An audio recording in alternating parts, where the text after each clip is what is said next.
welcome to the deep dive.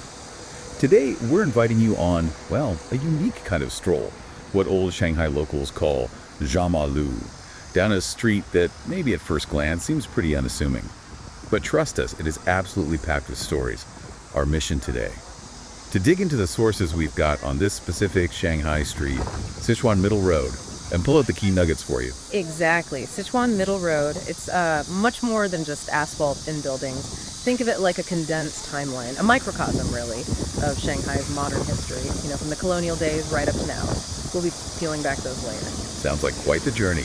We're starting down near Yan'an East Road, exploring its financial core, and then heading up towards the Suzhou River. And you'll see how each part tells a different piece of Shanghai's story. Okay, let's dive in. Our journey starts right at that intersection, Yan'an East Road and Sichuan Middle Road. Now, Yan'an East Road, that used to be a really major boundary, didn't it? Oh, absolutely pivotal. It literally separated the Shanghai International Settlement from the French concession. And that split, it really influenced how streets were named around there. Right, so north of that line, you get streets called Middle Road. Like our Sichuan Middle Road, exactly. And south. They became South Roads. It's a direct echo of that colonial era planning. And speaking of Yan'an Road, there's that whole story about the Asia's first bend, right? That big spiral ramp. Ah, yes, the Yan'an Elevated Road Bend. For a while, it was an icon, a symbol of modern Shanghai, but, well, visually, it clashed badly, especially with the bund. Obstructed the views, didn't fit the historic vibe. So they actually tore it down. They did in 2008, rerouted traffic underground. And that decision, it was huge. It marked a real shift in thinking for Shanghai, moving away from just efficiency first, towards humanities first, thinking about history, aesthetics, how the city feels, landscape coordination. The real nugget there is Shanghai's willingness to rethink itself, to choose its character over just pure function. That's a powerful statement for a city to make. Okay, let's zoom in on Sichuan Middle Road itself. The name. It wasn't always Sichuan Middle Road, was it? Not at all. This street, about 1,270 meters long, started super humbly, paved in 1855. Its first name was just Bridge Street. Bridge Street, why? Because there was a small bridge, right where Sichuan Middle Road meets Beijing East Road now. Simple as that. Ah, very direct. But that didn't stick. The powers that be thought it wasn't, foreign enough, so they tried Jiangsu Road, but then they realized, wait a minute, there's a Jiangsu Road just west of here. Sounds too similar. Confusing. Exactly. So in 1865, they officially changed it again, this time to Sichuan Road, the middle part. That only got added way later in 1945. So that whole sequence tells a story in itself. It really does. It reflects the practicalities of managing a growing city, but also that cultural back and forth, east meets west in street signs. And speaking of names, didn't locals have their own way of dealing with those complicated foreign names, the flower names? Oh yeah, the Huaming, classic Shanghai humor and ingenuity. Some of those foreign names were real tongue twisters, so they'd give them nicknames, like Lobson Road became Lao Huzi Lu, Old Monkey Road. Old Monkey Road, I love it. Or Blumenthal Montmartre Road, that got shortened to Malang Dang, much easier. It shows how locals kind of absorb and reshape foreign influence, making the city their own through language. It's subtle, but important. A way of reclaiming it, almost. You could see that, definitely making it familiar. Now, thinking bigger picture. Sichuan Middle Road played this really crucial role.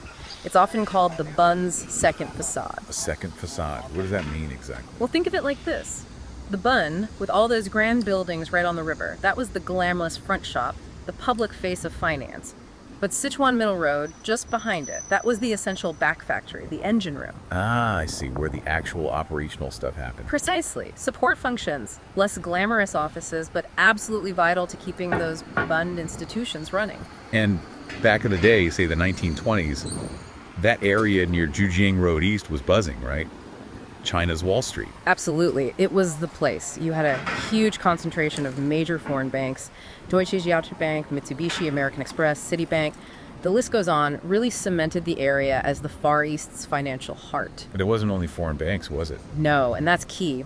By the 1930s and 40s, Sichuan Middle Road also became a major center for Chinese national financial institutions. Think the Central Trust Bureau, the Central Cooperative Treasury. So you had this mix.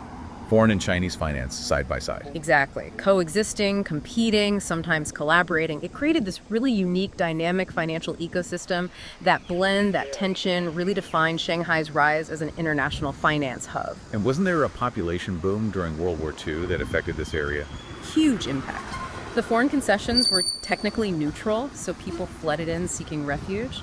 The population jumped from maybe 1.7 million to over 4 million, all needing places to live, work, do business. That just fueled even more demand in areas like Sichuan Middle Road. Wow, hard to imagine that density. And walking there today, the architecture is just incredible. It really feels like a world architectural expo, like Shanghai itself. It absolutely does. The variety is stunning. You've got grand British neoclassical right next to sleek Art Deco, then maybe some eclectic style, simplified classical. A real mix. And that mix isn't just pretty, it's Shanghai's spirit made visible. That all rivers run into sea idea. Cultural fusion in gross and mortar. Walking down Sichuan Middle Road, you're literally reading chapters of architectural history. Each building tells a story. Okay, so let's start looking at some of these storytellers. Let's take that walk. Yeah. Starting near the southern end, Yan'an East Road. First up, number 133 Sichuan Middle Road, the Brunnermann Building. Looks very grand, very British neoclassical. Built 1922. That's the one. Originally the China headquarters for ICI Imperial Chemical Industries, big British chemical company. But its story is, well, complicated, turbulent even. How so? Well, during the Pacific War, being British-owned, the Japanese seized its assets. Big disruption. ICI came back after the war, but then left China for good in 1949. The building got taken over by state companies, even housed a bookstore distribution center for a while. And didn't something happen to the statues? Ah, yes. The original classical sculptures, like, Atlantes figures holding things up, griffins, winged lions, they were removed in 1965. That removal really reflects a specific moment in China's history, a shift in aesthetics and ideology. So the building itself, it embodies Shanghai's 20th century, foreign power, war, national reclaiming, changing tastes. A lot packed into one building. And now it's beautifully restored as Space 100 Brunnermann, a cultural hub. Shows these old buildings can find new life. Okay, moving on. Nearby at 299 Sichuan Middle Road, something completely different. The Bank of East Asia Building. Very striking Art Deco. Oh, classic Art Deco. And designed by Laszlo Hudek, the architect behind the Park Hotel and Grand Theater. Completed in 1926, you see those clean lines, that step tower. And inside, no pillars on the ground floor, which is pretty innovative. High ceilings, black and white marble. And the staircase. I heard it's something special. It really is. This amazing revolving staircase up to the second floor. Beautifully designed. And look closely on the landing, there's a subtle scale motif carved in, symbolizing the bank's integrity, Nice detail. This building just screams that China's Wall Street era, and you can still feel it. They've kept the original long marble counter and the vault downstairs in the Shanghai-Hong Kong Bank History Exhibition Hall. Wow, you can actually see the old vault. Yep, a direct link to that bustling past. And right nearby, number 261, the Four Banks Savings Building. Another Hudek design. An earlier one from 1928, eclectic style this time. See the facade, lower part stone, middle brick, upper part stone again, gives it a layered look. And that octagonal tower on the corner really stands out. Four banks, which ones? It was a joint venture. Continental, Qincheng, Zanyan, and Salt Banks, often called the Northern Four Banks. What's significant here is that it represents the growing power of China's own financial sector, making a statement in an area dominated by foreign banks. A symbol of national finance rising. Exactly. And you can still see the name United Building carved on it from a later reorganization in 1947. History etched in stone. Today it's Shanghai Bank, and they've done a great job restoring it. That repair old is old, revitalize approach. Okay, let's keep moving north. Now we're getting into more trade and commerce stories, right? Like at 320 Sichuan Middle Road, the Arnhold Building. Simplified classical British from 1908, belonged to Arnhold & Co. That's right, a big British trading firm. But here's a twist. They actually went bankrupt in 1933. And who bought them out? The Sassoon Group. The Jewish merchant family, huge real estate players in old Shanghai. The Sassoons. Their name pops up everywhere. It really shows the ups and downs of business back then, and it brings up the role of compradors, those crucial Chinese middlemen who connected Western firms with the local market. This period also saw things like the rubber stock mania, a massive speculative bubble in the late Qing dynasty, total financial panic. Shows how risky those early markets were. Wild times. Now, 268-270 Sichuan Middle Road. Daking Bank China Life Insurance. This sounds important. 1908. Extremely important. This housed Daking Bank, one of China's very first modern banks. And it connects the beginnings of China life insurance, too. So this building, it really symbolizes the birth of China's own modern financial industry, trying to build its own system. A foundational building, then. Absolutely. A tangible piece of that early push for financial independence. Okay, and down at 106, 110 Sichuan Middle Road, another neoclassical one, 1922. Looks quite elegant. It is. Nice classical columns, solid design, built by a British firm. But what's really interesting here is its modern life. It's now used by Shanghai Electric Power Co., and they've done this amazing green building renovation. Green renovation on a historic building. How? They added things like double-layered windows, greened the roof, basically making it much more energy efficient without ruining the historical look. It's a fantastic example of blending preservation with modern, sustainable tech, a real model for how to treat these old structures. That's impressive. Okay, we're heading into the final stretch now, towards the Sizhou River. This section feels more about culture and daily life. Like the Puguang Building, numbers 595, 607, built in 1907, neoclassical.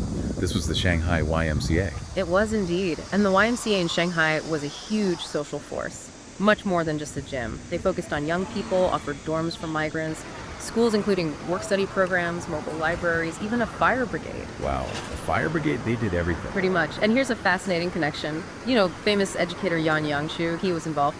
And get this, a young Mao Zedong apparently volunteered as a teacher in Yan's peasant education movement through the YMCA in Changsha. Mao Zedong taught at the YMCA.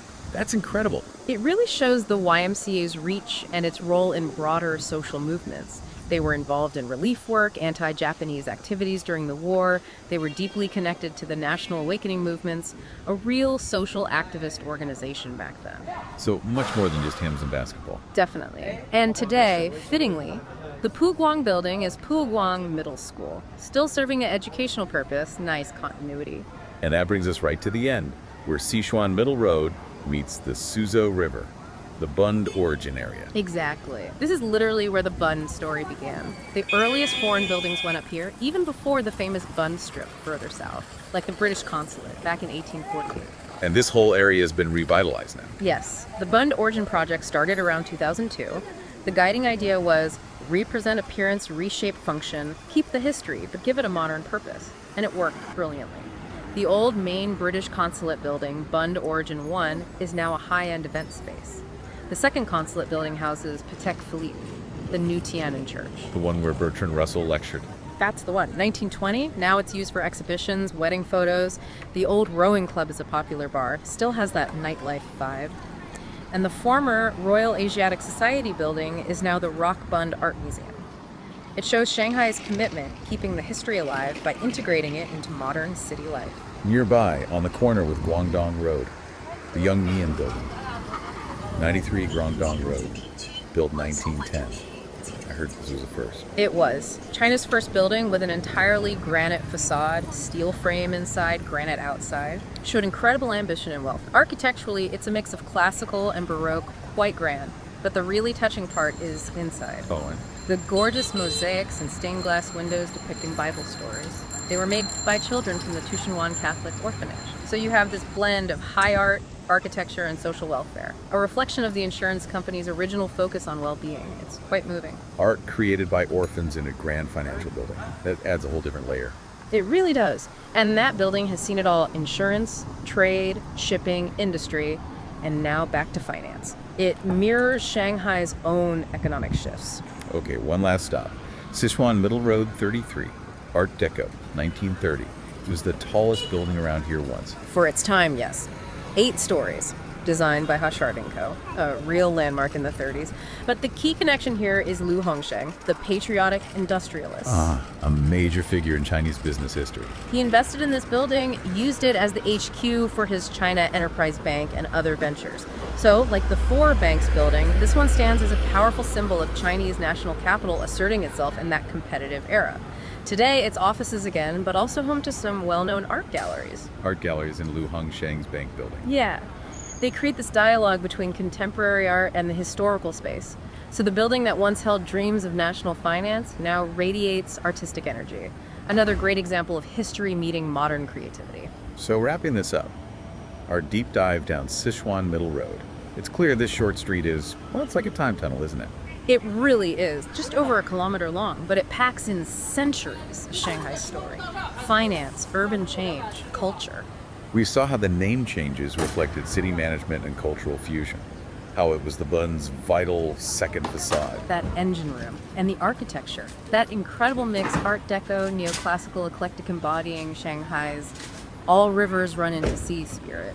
We walked past the giants of finance, both foreign and Chinese, saw symbols of national enterprise fighting for space, felt the impact of the YMCA. And heard those human stories. Financial panics like the rubber stock mania, the orphans creating art at Yangmian. It puts flesh on the bones of history. It really does.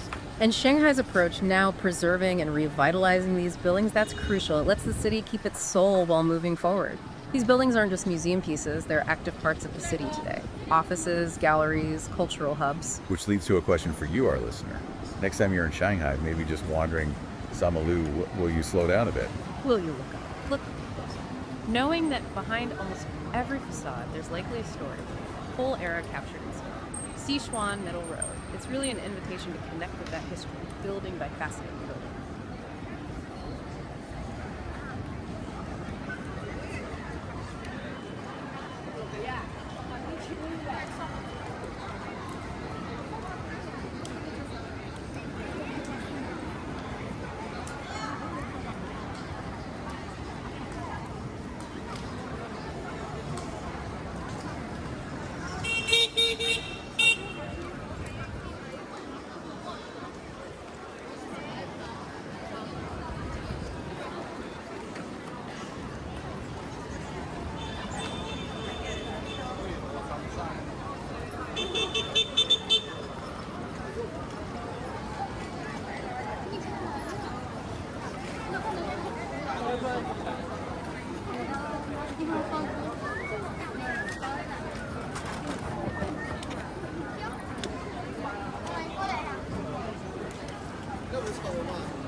先不要低开，再起下来。